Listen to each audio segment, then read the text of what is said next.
Audio Jungle.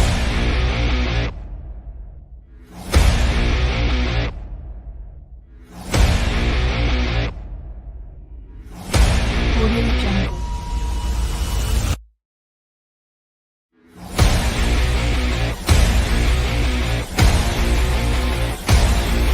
Audio Jungle.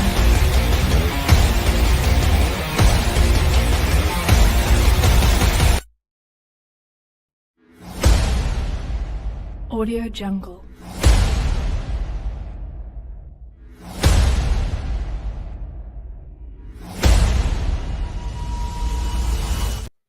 Hello, hello, hello. How is it going? Oh my god. Oh my god. Lot of things happening. I'm late yet again today, guys. They're loading me up with stuff like anything. It is very hard to make the 8:15 when I have back to back to back to back to back to back to meetings and impromptu meetings. And literally it's like, oh my god. Just one boy. One person. Oh man. I hope it does go down and I get to just come back at 8:15, get to speak with the goons. The goons know what's up. I brought a water bottle, but forgot to fill the water bottle and started the stream. God. Here we go. Triple G, smoke that like button and subscribe. Absolutely, Anthony. Nice to see you. Bryn Rex, the second one, and Eddie Turner. What up, what up, what up? Smoke that like button. Welcome back. Nice to see you guys again. Am late. I apologize, but I am here because this is an important day. This is an important day because there is some lady out there, Tiffany Fong, right, that did an interview with our boy SPF. SPF on November 16th did two interviews, a part one, part two, right? So there's the full interview he did with Tiffany, and then there was a second part to that. I just want to highlight the brief areas that I think are important. It's nice to hear where his head's at on November 16th. The audio is released today, but why not sit down with me? Let's go through some of the key points that I thought were good, but we'll also just review it as a whole on what's really going on here. So I did go into Tiffany's Twitter here.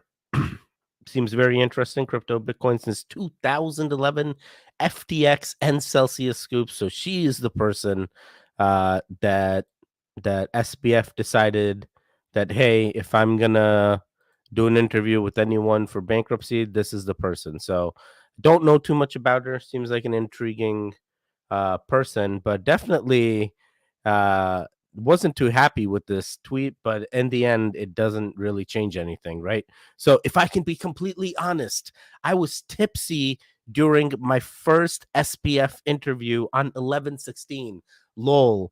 I was getting home from drinks and was not expecting to have an impromptu phone call with Sam Bankman-Fried. And guess what, Tiffany? He was not expecting you to be tipsy too, because he himself was tipsy as well. Oh my God, that's a normal day for Sam. You know, they got used to it in the Bahamas and the mansion. You know, you call it tipsy, he calls it a regular normal day. So it's really not relevant. Don't know why she did that to herself. No one cares if she was tipsy or not. People are really listening to see where SBF's mind is at. So to note, SBF expresses remorse in this interview, and this note is coming 6 hours ago, right? A lot of people are showing you the full first interview, which is this one. And you can see the timestamps, right? SBF on the back door, SBF on FTT collateral, SBF regrets, right? SBF on prioritizing Bahamian withdrawals, SBF on his donations to Democrats. So this is like the bread and butter. This is what most people have listened to. We're going to change it up. We're going to listen to the second interview on that phone call interview. So it'll be just as fun, I promise. Coffeezilla, yep, none. This was a thing that he just continued, who landed this monster interview. She worked with me to release it exclusively, and she posted the full call on her channel as well. I'm going to save the rest of the story for the video, which is live now. So, seems CoffeeZilla also was involved in bringing this to us exclusively. Tiffany Fong deserves credit for the first SBF interview. She did it tipsy, boys. She is the one. She knows. She knows how to get our boy SBF on the phone. All it takes is some remote drinking, and then boom, SBF calls, and it's a great day. Talks about bankruptcy. So these are all the same things that I just listed off in that YouTube video. We will go through it in a little bit, but give me 1 second. I think there was one more. Oh yeah, is this one? Oh no, I lost what I was a quarter mil, 3.1 Bitcoin, 11.58 plus altcoins to Celsius Network. So I leaked their internal all hands meeting and IOU token plans and posted all of Alex Mashenki and Nuke Goldstein's wallet addresses to the public. Lol. I'd rather fight that way than stalk people. This does not like I don't know who this lady is, but like, boy, she is holding a grudge. She is holding a grudge, and it's so unfortunate because it has to do with her funds and what she's lost on an exchange. And the title of this is literally FTX employees are continuing to get paid, right? While customers don't have access to their funds. This is one of the things that set Tiffany off for Celsius, right? Now we're seeing that again for FTX, where customers don't have their funds, employees are getting paid, somehow they still have money, and they're just like, what the hell is going on? When are the customers gonna get paid? I would like to do an in-depth, very thorough interview with Tiffany. Big A Armory, Ace Hole Crypto. What's going on? Nice to see you.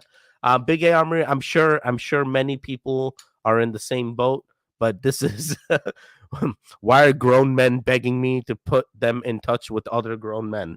But I think she's more of a middleman here. So you may not get what you think you're gonna get, and she may be tipsy too. Oof. You got to be extra careful there. So November 26th, my phone call with SBF Audio. Was this one? Why is SBF talking to me? Right. So she's like, why is this guy talking to me? He explains why he was open to chatting with me. Right. I posted a brief audio clip my first with SBF, just verification that our calls took place. So this one,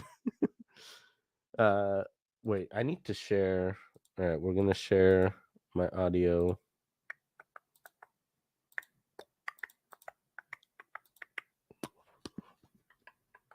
All right, cool. Let's go. Let's go.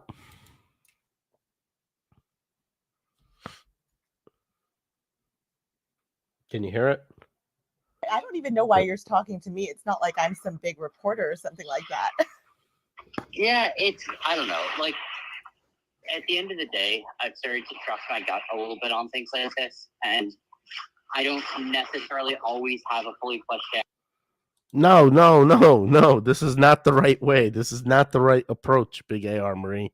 It's 2022. These women be feisty, bro. They're gonna come after you and be like, I was tipsy when that altercation happened. I was not in control of my body. And if you have a situation like that, I would stay far away, Big A Armory. You don't know. It's a whole different, it ain't like the olden times, buddy. Reason for why, but there's some intuition that generated it. And if I had to unpack it in this case, I think it would be some combination. If you were interested, you were like not sure what had happened, but you cared what had happened. And like, there's no point in talking to someone who doesn't care what actually happened, because I'm like, how are guys? So all I'm trying to say, like within the first minute, like all I'm seeing is this guy. He's feeling it. He's going through the things. He sees a nice lady. He's like, let me talk to her. And he's, Chelsea's gone. Chelsea's in like China or something. Wait 1 second. I think I actually seen someone say what. So his girlfriend fled the country. She's in China. She went to China, then Dubai, and stole all this money. And now he's looking for a new girl, So he's scrolling down. He sees this lady. He's talking about Celsius. He knows something about FTX. He's like, oh, I don't want her to come after me. So let me give her some juicy gossip. And we'll see how this goes. Of all the people he could do the interview with, right? Oh, I'm protecting my blah, blah, blah. Dude, this girl's going to expose him. Like, you throw a few dollars, probably. Who knows, I don't know. It just feels so improper. Like, Now you've gone through bankruptcy. Like, why not just do like a professional? I mean, I guess a phone call is professional as well, but definitely, I just don't understand his reasoning on why her, and I don't understand. I literally don't. Are you gonna like have any impact from doing that? You're someone who like some people listen to. By the way, the static in the background, I think, is waves. So I think he's still in the Bahamas. So makes sense, I guess. And like, and I think like you were not just going to be like an obvious like shill for me or anything. Like you sort of like, because of the Mishinsky thing, like I think it, I don't know, it just sort of felt to me like, oh, here's someone who like will. He's just I can't even listen to this, I'm like, oh my god.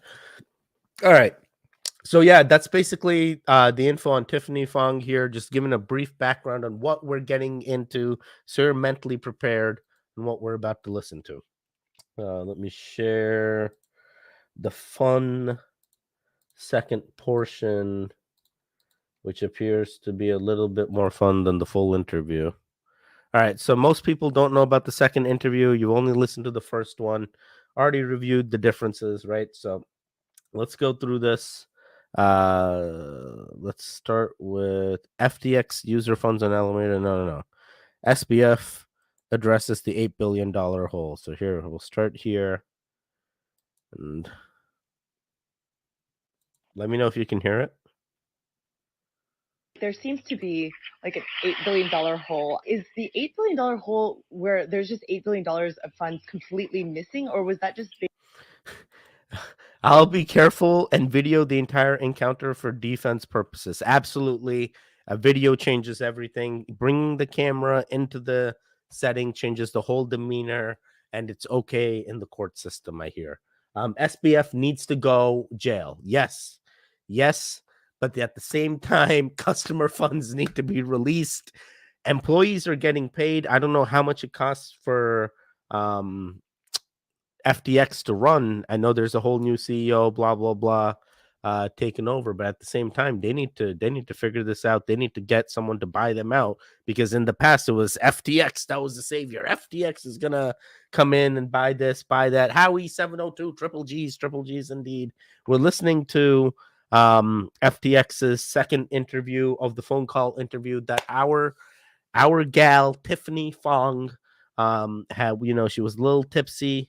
She just wanted to make sure she already got all the details. I don't think I think that was useless information that she was tipsy, but it's good to know, to understand the context and where SBF's mind is. He's like, oh, she's tipsy, perfect time to give her a call. I have nothing against people drinking or alcohol. I just feel like that was just useless information that we didn't really need to know about how Tiffany was. I think what's more important is not whether Tiffany was tipsy during the interview, but when is FTX gonna get its act together and customer funds get released? Tiffany's already been screwed by Celsius. She already understands, but at the same time, SBF, what are you doing, dude? Get off Twitter, dude. Do something that's gonna give consumers access to you and to hear your thoughts. Doing a phone interview, having it recorded, whether you knew or not, and releasing it this way just feels improper. I understand, we listened to just 1 minute of the 4-minute clip on why he chose Tiffany, but it just feels like this guy's just running from something and finding other ways. It's the Do Kwon type thing. Do Kwon, we know he's running. We know he's still active on Twitter, and he does his little spurts of information. Really doesn't mean anything to anybody, because in the end, people are still screwed. People have still lost their money. So all we're listening to is the excuses of a madman that just, found this Tiffany lady on Twitter and spilled the beans, right? He spilled the beans. What's up, Teddy? Long time no see.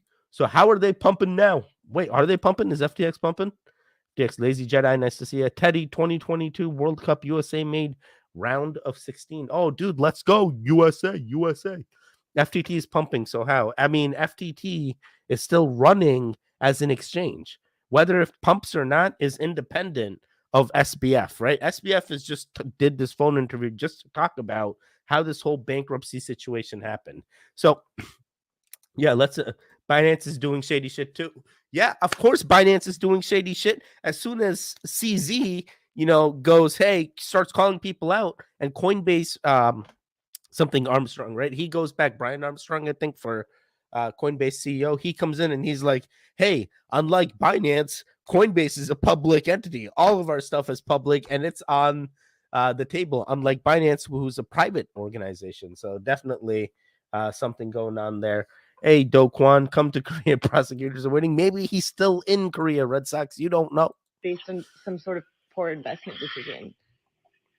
So it's what it really is. And I don't even know if $8 billion is correct. Is that correct? Right. To my knowledge, as of when I last calculated this, there was a significant. Let me get the liquidity hole, calculator out for you. Say, like, not enough ability to not enough dollars to fill with all, projected withdrawal requests. And that's because there are margin positions still open, substantial ones. And, there are funds collateralizing those. And so it's not. Oh, hello? Not a pure hole. Oh, wait, sorry. You are cut out for a obviously ways second. marked. The last thing I heard you say was there are funds collateralizing those, and then you cut out. Collateralizing, those positions. And so it's not like there are no So assets. professional. Mm-hmm. There's big margin spread on, and the dollars are being called. We're likely to be called in by customers trying to withdraw, and the collateral was not liquid enough to be, certainly not liquid enough to be sold on a reasonable timescale for as many dollars as we're going to be called in. All he's trying to say during this part where he's explaining the $8 billion hole is the collateral is not liquid enough, meaning he did not have the liquid assets to back the loans that he had, right? So sometimes when you get a loan, you put something up for collateral, right? Hey, I'm going to buy a Lamborghini. I'm going to go put my house on collateral so I can get this Lamborghini. When I stop making the payments, they're going to take my house. Guess what? What if the house never existed? What if the house never existed and you got a Lamborghini on a collateral for a house that never existed? When you go to collect your collateral, right, now they come together. They're like, hey, you didn't pay. We're going to take your collateral. Your collateral never existed. You're gone. You've cooked the books. And that's, he's giving you the dumbed down version. The average person's not going to. The average person is going to watch this interview and be like, oh, yeah, good guy, SBF, right? No, not good guy, SBF, guys. This is literally his reasoning for cooking the books, and he's trying to explain it to this tipsy reporter. That's just, eating it up. Like, oh, yeah, makes sense. Giggle, And, it ultimately, like, I don't, there's it's a definitional issue. So in theory, it's fully back. Like in theory, it's like assets are greater than liabilities. Mm-hmm. But well, that is in theory true. The assets are not that liquid and could not actually be sold off for their supposed notional value of dollars. And This is the part I understand. Tiffany goes, yeah, makes sense. Like, I understand. That's what I didn't like, because I don't think she truly understands. She just knows, hey, this guy, something 8 billion, right? Something happened where 8 billion wasn't be shown. But really, this is all FTT, right? So FTT, which was Alameda Research, right? His girlfriend, Chelsea, or ex-girlfriend now, who knows where she is, Chelsea had all these FTT. She held a major amount of FTT that he over collateralized, right? And that collateralization. Oh God, collateral. the terminology is crazy. That amount is something that was overinflated, right? So I see Mr. Cryptic says that I can't believe. He also believes that BNB is being artificially pumped by Binance, just like the FTX. If you own a large supply of something, absolutely it's an artificial pump. FTX was holding 13.5% of Solana. As soon as people found that out and Solana dumped, why? Because FTX is a major whale of Solana. You're owning 13.5% of the supply. You have more, I would say, more, what is it? More food at the table than any other person, that holds Solana. You own the major supply, right? Are these guys still in the United States, LMAO? No, they are not. Gemini is showing all assets in their platform. Hopefully, this becomes a thing with other centralized exchanges. Absolutely. And Iman, nice to see you again, buddy. And guys, 18 of you here. Smoke that like button. We stream every day, Monday through Friday, 8:15 p.m. Eastern. Sometimes I'm a little late. It's usually because a meeting ran over, but around this time frame, I do stream and we hang out. We're goons. We're DeFi lovers. We're centralized exchanges. We literally keep everything crypto related on the stream. Come hang out with us every day, Monday through Friday. Weekends, we take a nice weekend off. There's other streamers. Go watch them. And it's fun. It's fun to learn what's going on so you can make some good decisions, right? So, and we certainly not on like a short time scale. And, in terms of ever, like, I don't know, it depends on what happens. Like, a lot of these are worth half what they were 3 weeks ago. And so it's a little hard to project going forward what the, like, right value is to use for them. But as of, like, post-crash, like, post shit show marks, assets were about equal to liabilities in like mark-to-market value, but way less liquid. Okay, so that's it, right? So all that whole explanation, I actually don't know if Tiffany understood what he was saying, but regardless of that, we know she's having a great time. She's feeling the drinks are flowing, right? SBF is eating it up. He's like perfect interview time. And now she hits him, and you got to see the amount he talks about CZ in the second part is just like very little. So this is it for this part, and we're gonna go back to the full interview. Do you think that if CZ hadn't expressed concerns about FTX, then everything would be fine right now?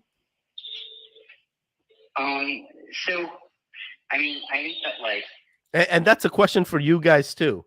If CZ didn't say anything about FTX, would everything be fine right now? I ask you guys, do you believe that? Do you think everything would be fine if CZ didn't say anything? Would everyone just, been under the radar and they would have somehow fixed the issue? Will you take house in the metaverse as collateral? That's basically what they were happening, right? They're like, here's collateral, here's FTT. This is $9 billion collateral right here on FTT tokens, right?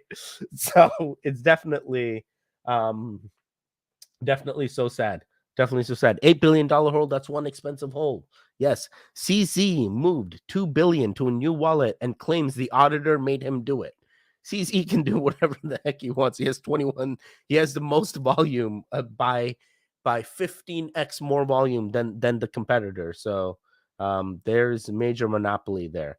We would still be in the dark about FTX. I think we may be in the dark about FTX, but I heard there was a lot of people screaming about the things that were going on with the parties of FTX employees and how they were just, lavishly living, that at some point a whistleblower would have said something. If it was not CZ, someone at that point, I think, would have caught on to it. And even when the report came out saying that, hey, FTX was donating a lot of money to these election campaigns that were, for regulation of crypto. And Sam's father himself was with Elizabeth Warren drafting up the crypto regulation back when she was running. So we know there's a lot of insider stuff. What it comes down to is SBF gonna go to jail? Is he not? Right now he's open. He's out here. He's talking to us about why the $8 billion hole happened. We just listened to that, and now we're listening to CZ, and it's like, Really? CZ? If it wasn't CZ, I think it was going to happen no matter what. Whether it was going to happen as quickly as it did or not, I think it would have happened no matter what. We're in the bear market. Exchanges are falling. FTX was going to fall regardless of CZ. Sup goons, Nakar, what's going on, buddy? I basically think there's like, open. So what would happen? Like there would have been risk. I think things, what would have happened in the end? Like, I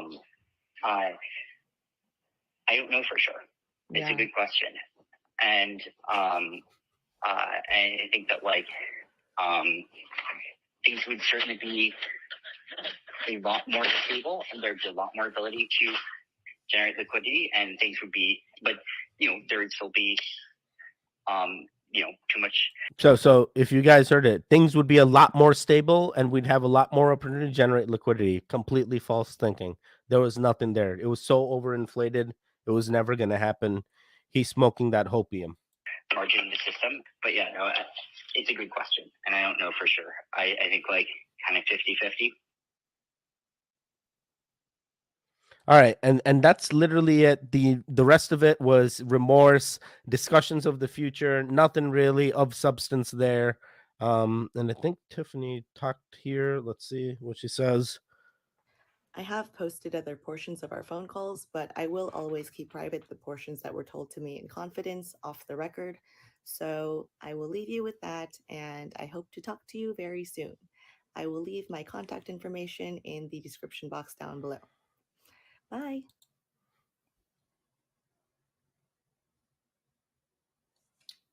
I don't know. Yeah, it just don't. He's in Dubai. Yep. No, he's not, because you can hear the waves in the phone. Actually, this was 11:16. Maybe he is in Dubai now. Who knows? SBF collateral on FTT collateral run. So he talked about this in the main thing. I'm skipping over this part because it wasn't too important for me. At 11 minutes, he talked about the chapter 11. Oh, wait, can you guys see this? Yeah, you can. Okay, cool. SBF on prioritizing Bahamian withdrawals. So this is an important portion of the interview. This portion is, when customers' assets were locked up, right? He let guys in the Bahamas, Bahamian, I hope I'm pronouncing that right. If I'm not, I'm so sorry, guys. I don't know the actual pronunciation.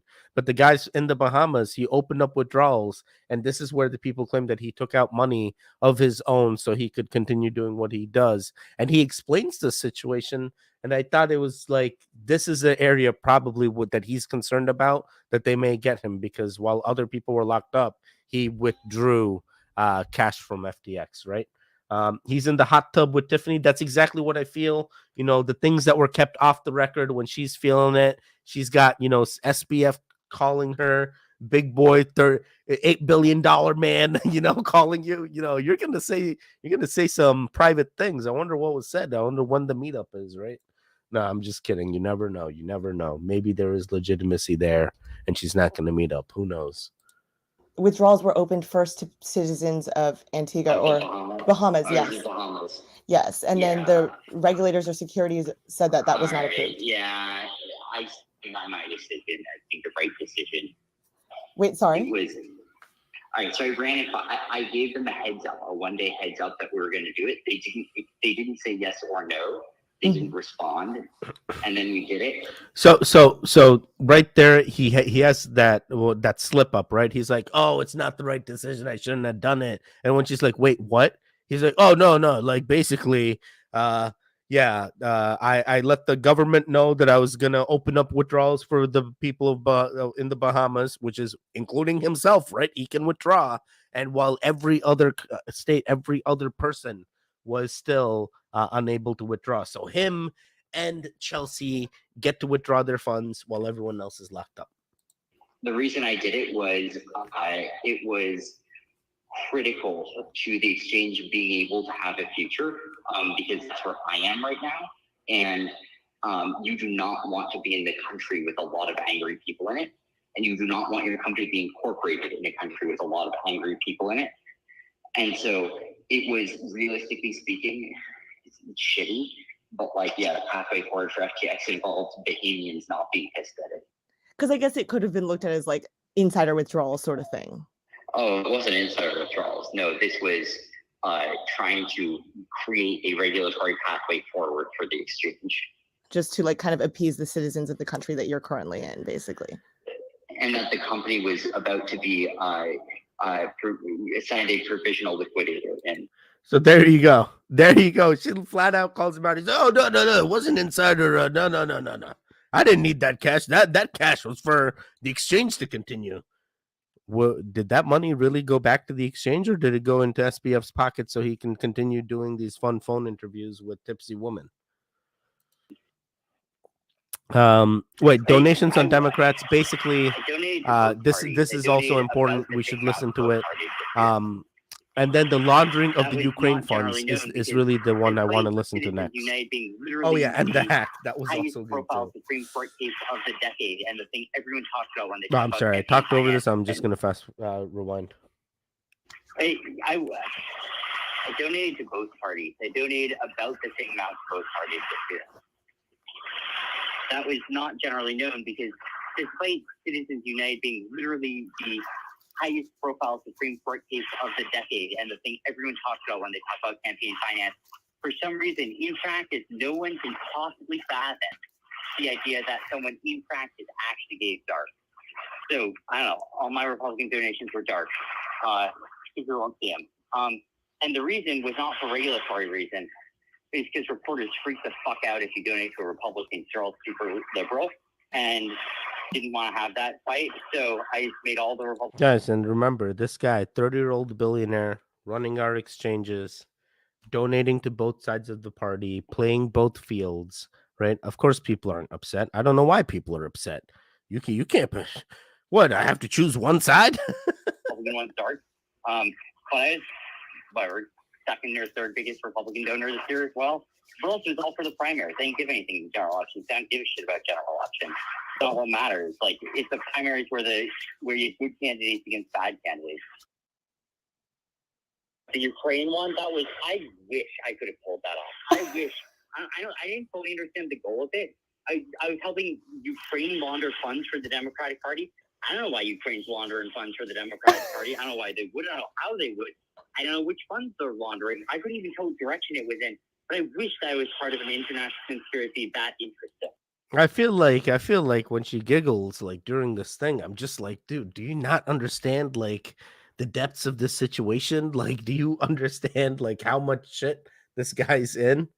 I guess it's flirtatious fun. I guess, you got two single people now. Who knows?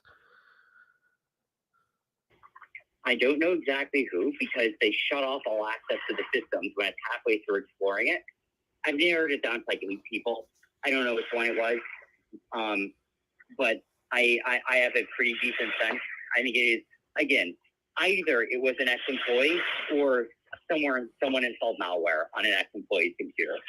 Guys, this is the CEO of FTX saying, right? This is the security conscious 30-year-old billionaire saying that an ex-employee did the $400 million FTX hack, right? So if he had gone, what if he was the ex-employee? Like, don't listen to this guy. I feel like he knows exactly. I didn't believe this part one bit. SBF had no choice but to open trading in the Bahamas. Absolutely. He was stuck into a corner. And if he didn't withdraw that cash and pay off the people he needed to pay off, he probably wouldn't be alive today, right? Or probably wouldn't be not in jail today, right? And I don't know for sure which of those it is. And I don't know for sure which one it is. Because access is totally shut down right now. Because it would be dangerous to allow people to carry data. Yeah. Lawyers was nothing. SBF on why he chatted with me. So this was the thing we listened to. I don't even the know first why thing. you're talking to me. It's not like I'm some big reporter or something like that. Yeah, I don't know. Like, at the end of the day, I've started to trust my gut a little bit on things like this. And I don't necessarily always have a fully fleshed out reason for why, but there's some intuition. So he doesn't really know the reason why. He doesn't even know why he's reaching out to her. She don't even know why he's reaching out to her. Everyone's confused, including myself. But that was basically the thing that came out today, which was the SBF interviews. The full interview plus um, the second part. And I think the second part was more substantial than the first portion. But let's go look at the markets while we're here. Oh yeah, and then CoinDesk also did a synopsis of the interviews, and they do go over both. It is a little bit of a longer read, but you listen to it with me. You had a fun 30 minutes. You could have gotten the same information without me talking, by just reading it. But yeah, we had some fun. We got to listen, we got to speculate, and this is what I got to do. I got to start getting tipsy. Got to have billionaires call me. Hopefully, maybe Chelsea calls me up. She's like, Teddy, listen, my ex-boyfriend, he found this girl. Do you think I can do an interview with you, Teddy? I'd be like, Chelsea, why are you calling me of all people? Oh my god. Oh my god. In Bahamas, only one citizens need file a police report. He had no choice. Yeah, there you go. All the citizens would have been upset, and he's a major guy there, right? I am lit. Can you start over? Let's go. We're gonna start over, Gucci boy. No. What you do is you go to CoinDesk, you read this article. I basically went over. I think they talked about the backdoor and stuff like that as well. Let me see. They also talked about. This is November 16th phone call, right after the bankruptcy. The lawyers things we didn't go into. He basically told them to F off or something. Let me see. The lobbying stuff we listened to. He donated to both sides, guys. Oh my god, why are people upset, right? It was a combination of the crash, about the collaterals and stuff. We talked about that. Regrets. I didn't even care about his regrets. I think he's learned nothing. I think he's got money. He's got that $400 million still, and he can continue to live like a king while customers' assets are locked up. Did he say where the coins are buried? He did not. He doesn't even know who it is. He has some speculation. He thinks it's an ex-employee, aka him. So definitely very, very intriguing phone interview. All right, I'm gonna go to CoinMarketCap because it is important, guys. We are 855 billion global market cap. We're marching towards that 900 billion. I want to get to 1 trillion and above. That's really what's going to help differentiate the bull run when it does come in. So from that dip that we had earlier today, we have recovered. We're kind of back to that 16.8, 16.9 while I started the stream here, maybe later. BNB, which is one that we continue to watch, 303, so above 300 today. If we did a good bet of weekly trading, BNB is definitely the champion yet again. So BNB doing very well. If we were swing trading BNB, we would be making good money. Dogecoin, congratulations to all the people that have listened to me about Dogecoin. We are the winners. We knew what was up. We saw this coming well before anyone else because sometimes TA works sometimes. And why I say that is we had a golden cross event, which indicates a bull sign. So we got in here. And what did I tell you about my 10-cent mark, guys? Cup and handle, that formation has happened. We have broken our resistance here. So I'm continuing to watch that the next few days, if this stays up, because our target is now at this point. So it's really, this is the test. RSI continues to go up. RSI 63, not quite high yet. If I was looking to take profits, now is the time I'm taking profits. I got in at 7 cents. I'm at 10. I'm going to take some profit. I'm going to continue to watch and wait, right? Unfortunately for me, I had to DCA, so I would like it to run up a little bit more. I'm only up like a penny right now. So I'm going to continue to hold just to keep watching to see how much of this bull cycle is gonna, or this bull indicator is going to work out in my favor. But here is the proof, right? Yet again, sometimes TA works on established coins. When you have that bull signal, we got in. This is why we got that green line at 7 cents 4, and today we're at 10 cents 7, right? Amazing profit margin. So definitely take profits if you haven't already. As far as Bitcoin, I see Mr. Cryptic. Bitcoin gonna dip 12,640. I've even had conversations with a few TA guys that have said 10,000 as well. And you guys know, if you've been following the stream, we do have that 10,000 indicator way down here at 10,500. We are up here. So if we have one more bad news, right? CPI report comes out. Powell says something. Gary Gensler, some crazy thing happens. That's what's going to get us back to this support line, and hopefully we can bounce back from 14,000. But let's say we cannot, right? Let's say we cannot bounce back from 14,000. That's when that 10,000 level is really coming into play here. For the Ethereum Maxis, today is a great day. You are back at retesting the 1271 level. This is going to be quite important for you because, one, the MA50 is coming closer to the 200. So both the moving averages, right? When we're looking for that bull run, we want these two lines, the moving averages, to come closer. So there's a cross, and I'm looking for that golden cross indicator. As of right now, it's just continuous monitoring. Really need MA50 to curve up and have that cross happen. And that's what will tell me whether I buy more ETH or whatever I do. So very important level right now, exactly 1274. This is how nicely our patterns line up. This is what we'd love to see over and over again. And it's important, right? We talked about cup and handle patterns yesterday. A few of you guys pointed out, hey, Teddy, you could have used the ETH chart for a cup and handle pattern. I could have. I think it would have been a little hard to understand because the dip was a little bit more, there's more like a glass. But yeah, absolutely. You can say this was the cup, this was the handle, and this was the breakout that happened back in July, right? So this was a good example. I'm hoping the similar thing happens here where we're forming that cup.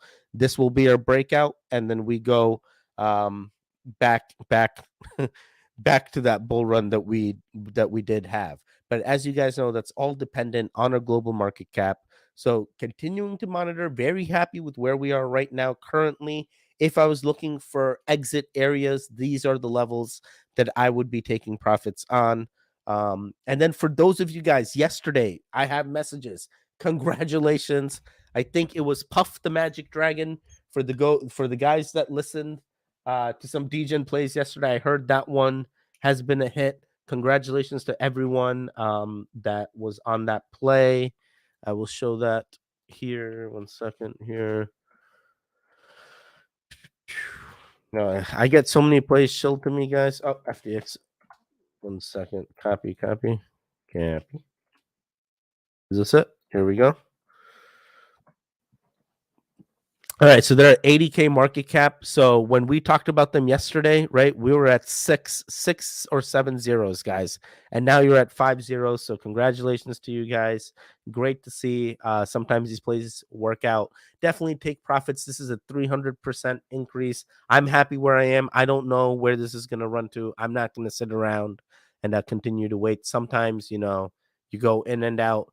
And this play on in reality it's I don't know, it was still to me in the live new pairs.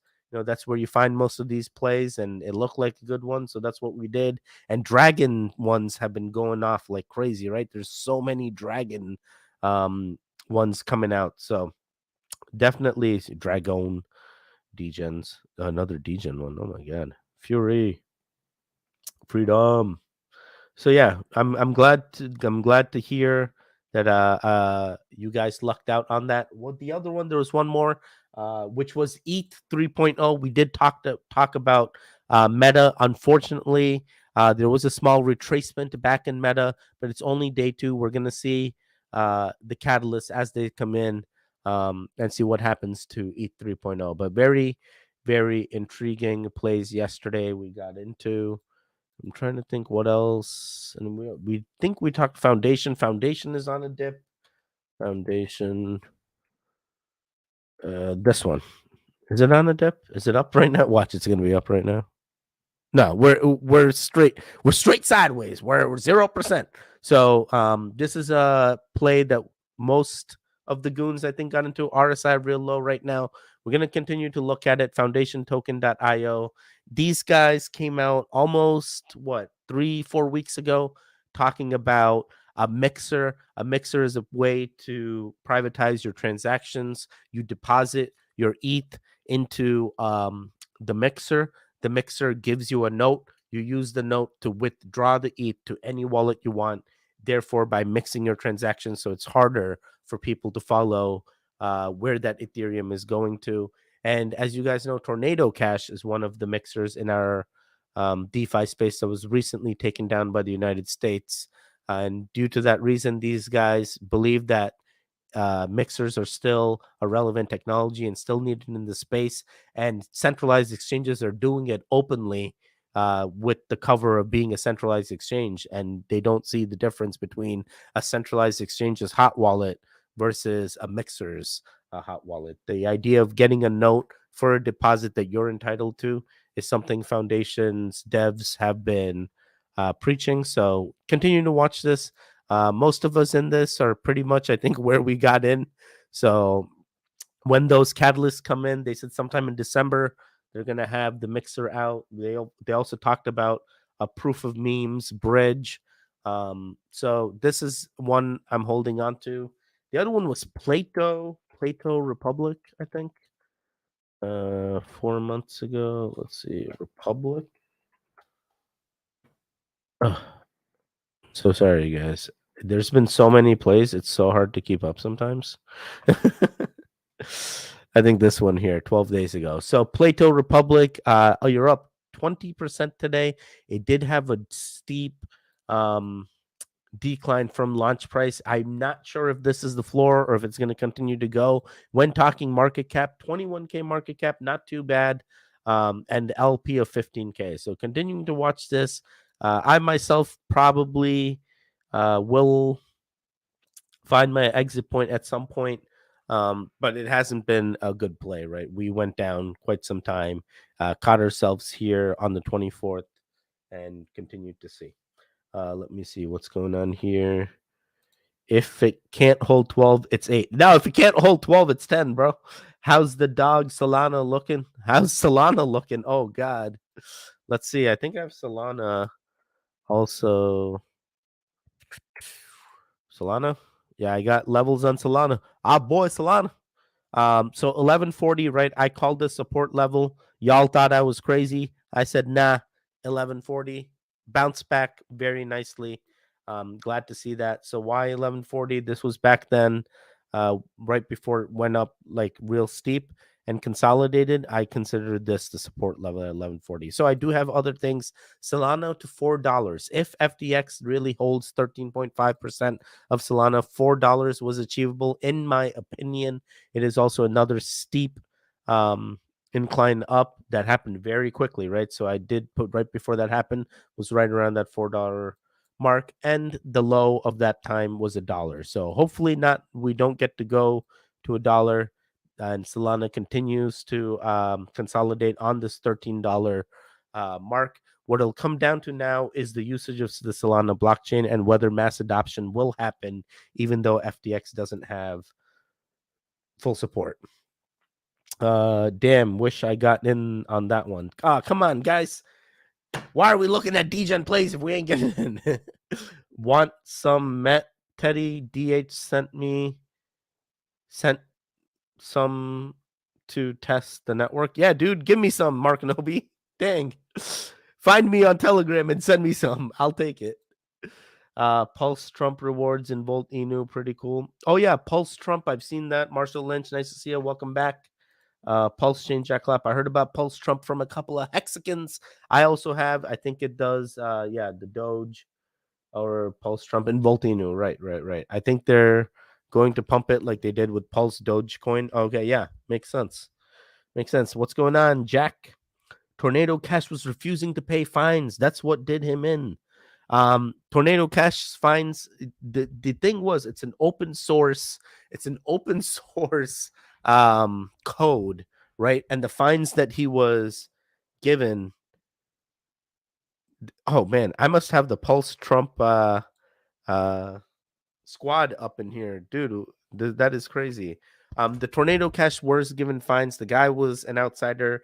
He didn't think the Netherlands, right? That's where he's from. How the U.S. was able to come shut him down when he's in the Netherlands, and he's like, "WTF? This is an open source program. I'm doing nothing but giving you guys full code and everything needed to be done." And people are upset about it. His intention was not to help people, hide or you money launder, right? His intention was to give a utility that everyone in the space is using anytime they deposit into a hot wallet of an exchange. They wanted to give that same ability for DeFi space. And, when the money laundering situations happened and they were given the fines, they went right to the developers. They're like, hey, you guys are the ones that need to pay this. And they're like, WTF, you have no regulation on us, but somehow loophole after loophole, they did it. And really what did them under is the people where they were hosting, right? So they should have been very careful, kind of done the WikiLeaks type thing to host to make sure they couldn't have been taken down, or the Pirate Bay type thing, right? So take your power back, Pulse Trump coin, and Cult DAO will save us. Let's go, Cult DAO. Soul is a scam. They're all scams, I feel. If you've been in the space enough, you look at cryptos enough, you're like, are they all scams? Damn it. Everyone that got in before me keeps dumping on me, right? Will do. Thank you, Mark Noby. I appreciate it. What up, people? Cryptocentric, what up? I'm working, bro. Can't keep an eye on this shit. I could at my own job, mainly trading blue chips these days. Nekar, trust me, you're not the only one. Do you know the amount of people that message me are like, Teddy, I'm only looking at blue chips. Screw everything else. It is okay. Do what is right. Because the people in altcoin right now, most of them are down 80, 90%. Most people in the blue chips right now are down, 60 to 70%. It still feels a little bit safer than altcoins in this current time. But guys, that does it. I was late. I gave you a little extra. We're at the 9:30 mark. I'll catch you guys again tomorrow. I'm shoot for 8:15 p.m. Eastern. That is my go-to time. If I'm late, I'm going to be here. If not, check Twitter at Teddy Ganja, no space, TEDIGANJA. I'll always write my statuses there, whether I'll stream or not. Have a great night. I will see you again tomorrow, 8:15 p.m. Eastern, Monday through Friday. We're coming back strong. And hang in there, just hang in there. For the Dogecoin guys, make sure if you are looking for profit margins, you got in at that 7-cent mark. Not financial advice, but make sure you know when to take profits. And that's it. I'll catch you guys next time. Good. Bye.